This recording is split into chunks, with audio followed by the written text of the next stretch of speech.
The process of urbanization took place in the United States during the late 19th century. Urbanization refers to the growth and formation of cities, as well as to the increase of migration to these cities. In 1860, only about 20% of the U.S. population lived in cities, but by 1920, about 50% of Americans were city dwellers. This growth could be attributed to the new jobs opportunities, increased wages, as well as to new technologies that improved the lives of the people living in the cities.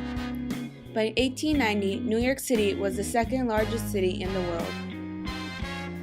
Urbanization in the United States also helped increase the educated population.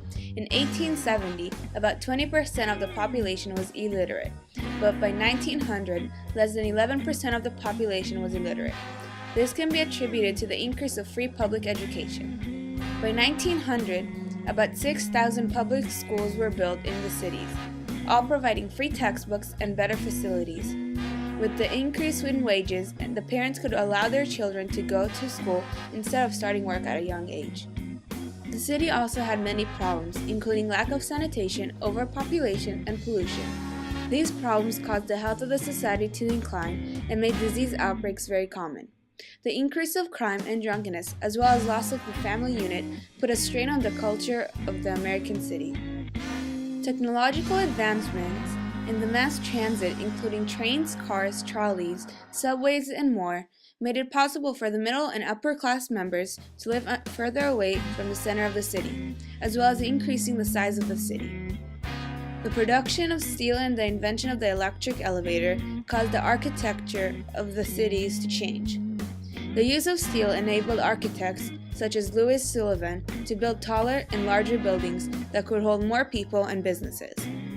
The skyscrapers began to appear in the cities. The first skyscraper, a 10-story building, was built in 1885 in Chicago. Electricity and electric lights made the cities bright and visible throughout the whole day.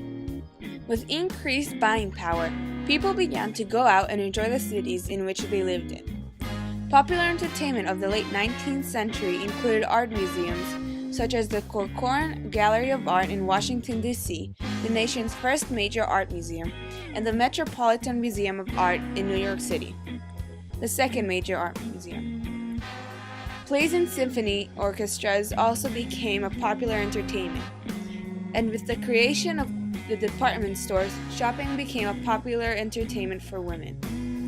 Sports, such as baseball, and amusement parks, such as Coney Island, also became a popular pastime activity for single people, as well as for families.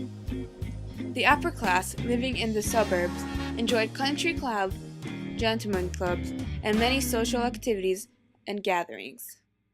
The views on women changed during the late 19th century. In the past, women were seen as subordinate to men. It was also thought that women did not have any sexual feelings. Around 1890, contraception became more socially acceptable and reliable. And due to the fact that women wanted less children, this changing view helped them be more in control of their lives. In the cities, the women's sphere began to take a more public character. A drawing by Charles Dana Gibson depicts a tall, spirited, and athletic girl who rejected the hooped skirts and tightly laced corsets. Instead, she wears a shirt waist and natural styles. But still, she looks feminine and beautiful. By the end of 1890, about 1 million women entered the American workforce as secretaries, seamstresses, phone operators, teachers, and saleswomen in department stores. Children of the middle class also experienced a revolution of their own. Children were seen as economic assets in the past, but this view changed during the late 19th century. And as the preparation for a successful adulthood became linked more to formal education, the education enrollment went up rapidly. Between 1870 and 1900, school enrollment went up by 150%.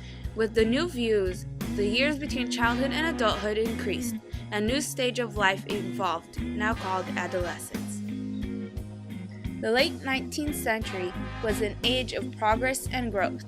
The standard of life increased and the public became more educated.